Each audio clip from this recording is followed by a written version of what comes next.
I've travelled quite a lot on business and that, and had IPAs in the States, and had my mind completely blown. And I came back to South Africa, and that didn't exist. So I figured the only way to remedy that was to learn how to brew. So I started going to Worthog meetings like, I don't know, 15 years ago, and I was so fucking intimidated by all this talk of alpha amylase, and it used to be at the CSIR run by a bunch of engineers and professors of fucking microbiology and stuff, and it was so technical, and I used to go to the meetings and just sit there and go like, fuck, this is too hard, you know, like it's never going to happen. Just were you there today? Yeah. No, that's me. In the half field, and I'm there, really are. Anyway. Oh shit! Oh wait. Well, that was beer tour about 5 years ago. Anyway, so so eventually I took the leap and decided to make myself a little brewery, and I went straight to all grain because that's what you do, and eventually I figured it wasn't so hard, and I brewed beer and it was drinkable, and I figured out that if you throw enough hops at the problems, that like all flavors and stuff don't really exist. You just get like, your beer's hoppy, and that's fine. Anyway, so let's go to the next slide. I want to talk a bit about IPA, and it's really like the beer that created the craft revolution in the States. And I'll show you I'll share a few factoids, and we'll have a bit of fun because it's like this time on a Saturday. So you might notice he's only good beer. Like also,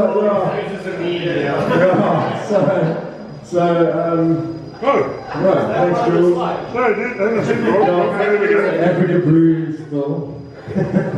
Just checking. IPAs are the coolest fucking thing ever. I mean, I don't think they're cooler beers. Let's go to the next one.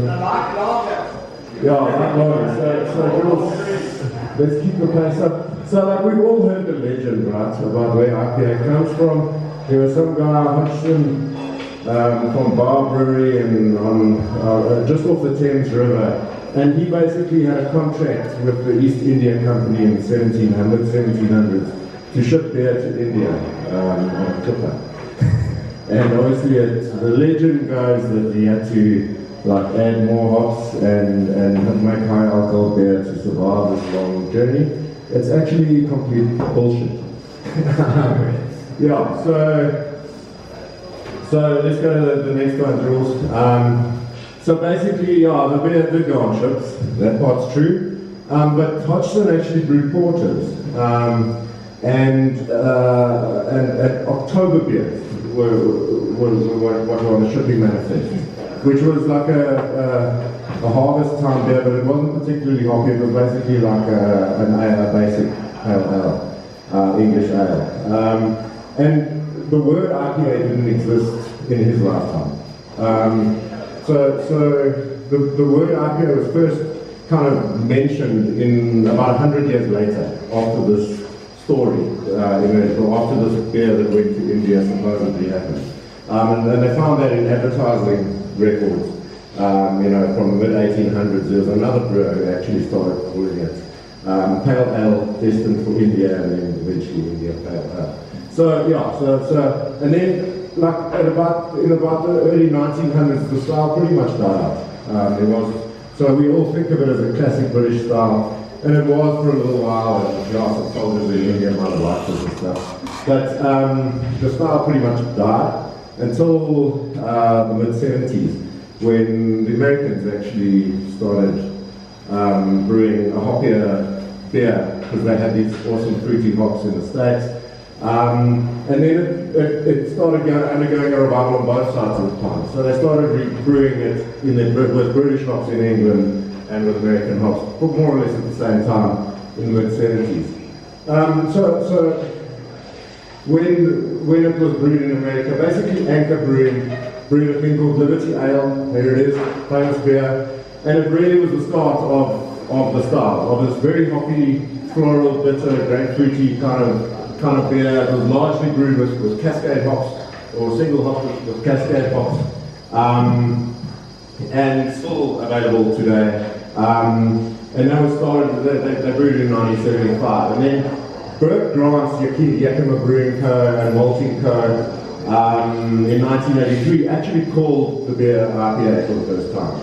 So they were brewing these kind of hoppy American ales, but they were calling them, you know, Liberty Ale. They were just calling them ale. And then the India Pale Ale, this guy Bert Grant called it that and started reviving that moniker, and then they started developing a style of ale. So, here we go. Sorry. Social media. Okay, so it basically gradually became like a weapon to fight against big craft beer in the States. It was kind of, you know, craft brewing had kind of ticked along as a tiny little thing, and I'll show you some numbers on it. And like IPA came to represent the fight against heavy beer, and on the bush, and corporate lager. The mid-90s, Lagunitas, there they are. Still around, and Stone, IPA, kind of took on this mantle of fighting big corporate beer. Lagunitas, I'll talk a bit about the founder just now. Complete counterculture people, very counterculture brains that drove this. Sierra Nevada first kind of were the first guys to start bringing seasonality into it. They used fresh hops at harvest time. They harvest ale in '96. So that greener, more delicate kind of aroma, and it kind of created this autumn sort of hop craze in the States. And then, but IPA wasn't really, as much as it started in the West Coast, there were also brands on the East Side, Harpoon and Brooklyn, IPA in the mid-90s, and then Bell's and Goose Island, Goose IPA, kind of in the Midwest. So it kind of started expanding everywhere. Let's go to the next slide. So there are kind of three eras of IPA in the States. The first era was like about, you know, this Harpoon, Stone, Blind Pig, Bridgeport, these breweries, kind of from the mid to late 90s when the thing started taking off. They were really big fucking hot bitter beers. They were all talking, it was like the IBU race was on, who could make the extreme bitter beers. Like, and they talk about, you know, like if it wasn't lacerating or pain-inducing, it wasn't bitter enough. But in order to balance that, they all typically had pretty big, heavy, sweet malt bases, thick, cakey, you know, like big beers. That kind of sort of acted like a balance, but they were proper, like margin, you know, like almost undrinkable beers. Although some of us love those. and then phase two was kind of from 2000 to 2010-ish, and it was kind of brewers started realizing that hops also contributed some flavor and aroma. It wasn't just all about bitterness, and you started getting later boil editions and things as opposed to just these ridiculous IBUs. You know, brands like Lagunitas and Racer 5, and Pliny, the Elder, you know, Russian River, those sorts of breweries started becoming prominent. And they keyed off the hop bitterness a little bit, so they tailed back into the kind of 60 IBU range as opposed to the 100, and discovered that hops could have these amazing, distinctive citrusy, generally citrusy, and kind of dank marijuana type aromas. And a lot of the brewers, or probably these breweries, were diagnosed quite famously so. But they were still big and bold, but just much more drinkability. And they were all typically what we now call West Coast IPAs, like at the start. Okay, so the next place. And then from about 2010-ish, people started getting much more into kind of balance and drinkability, and started brewing this myriad of styles that we now come to know and love.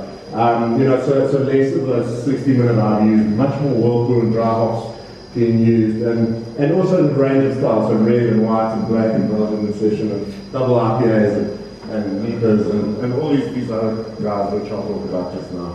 I mean, the list has become so long of IPA, especially the IPA styles now, that pretty much you can say anything and add IPA. Yeah, exactly. And there are the Brewers Guild guidelines are like way more detailed than the BJCP ones. So I'll talk a bit about some of my IPA heroes, because they're all plus fun guys, mad as fuck.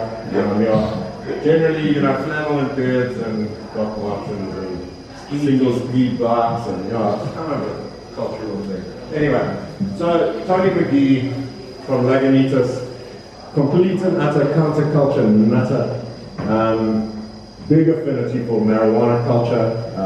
They brew, they have like celebrations for 420, for 420 day, they brew special beers for that.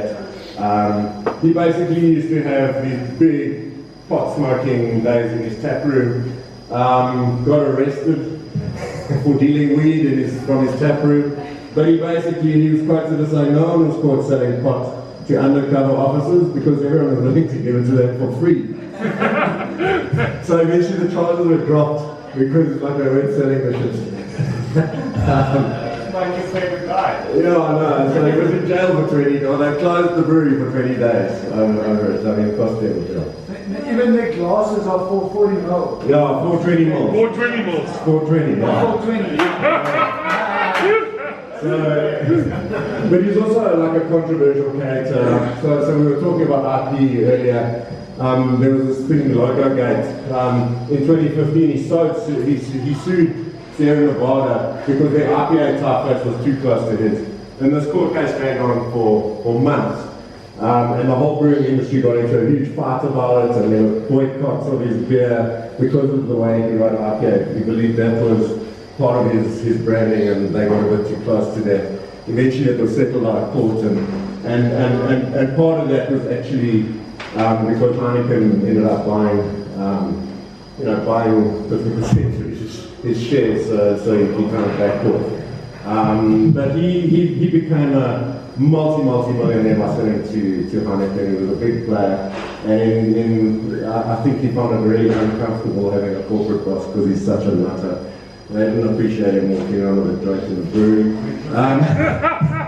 We prefer the term stoner. Yeah, and then he sold the rest in 2017. He still supposedly has a kind of role on their board as like the chief culture officer or something. So I think they give him a desk in the corner with its own aircon unit. But he's mad as hell. If you ever can, just go and look around on YouTube for interviews on the guy behind, he's like mad as fuck. Okay, then Stone Brewing.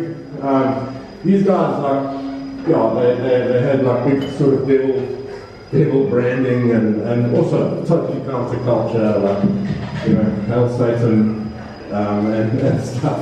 John Morrow, absolutely. That's John Morrow's way, yeah. So in 1997, for their first anniversary, they brewed an IPA for the first time. They sold their first keg of beer to a pizza restaurant and have maintained like links with the pizza kind of industry, so Stone and pizza. And then for their second anniversary, they decided to do a double IPA, double the amount of hops, double the amount of malt. And they basically invented double IPA in the category. So they went big quite early on. And they were voted by Stone, by the readers and beer advocates as the #1 all-time top brewery on planet Earth. So they got a very cult loyal following. And then they opened a brewery in Berlin, which pretty much almost sank them. They bought this massive old railway station. Created a huge brand hub in Berlin, which is like a really cool culture place in Europe. And then basically they tried so much money that they were forced to sell. And they sold to Bruno, of all people. But basically old Greg Cox said, too big, too bold, too soon. There's a whole story about that, but really crazy guys. And then the all-time favorite of mine is old Vinny from Russian River. So he started a brew pub. He started a home brewer, and then he started a brew pub called the Blind Pig. And they launched their launch beer, and one of the only beers that they ever brewed was a double IPA. So like just go straight balls to the wall, no holding back there. Yeah, sorry, that was the first commercial double IPA that was going on. And then the idea was to make beer with so many hops in it that if the flavors didn't turn out right, the hops would kind of cover it up, which is kind of my philosophy as well. And we fucked it up so we added more hops. And then in winter of 2010, he noticed that there was a huge queue outside his brewery in Russian River, so he eventually bought into Russian River and then took it over. And yeah, he said his life changed that day. And he went out and asked them what the fuck they were doing, queuing outside his brewery. And they were like, "We're waiting for your beer, dummy." And that was the release party for Pliny the Younger, which was a triple IPA.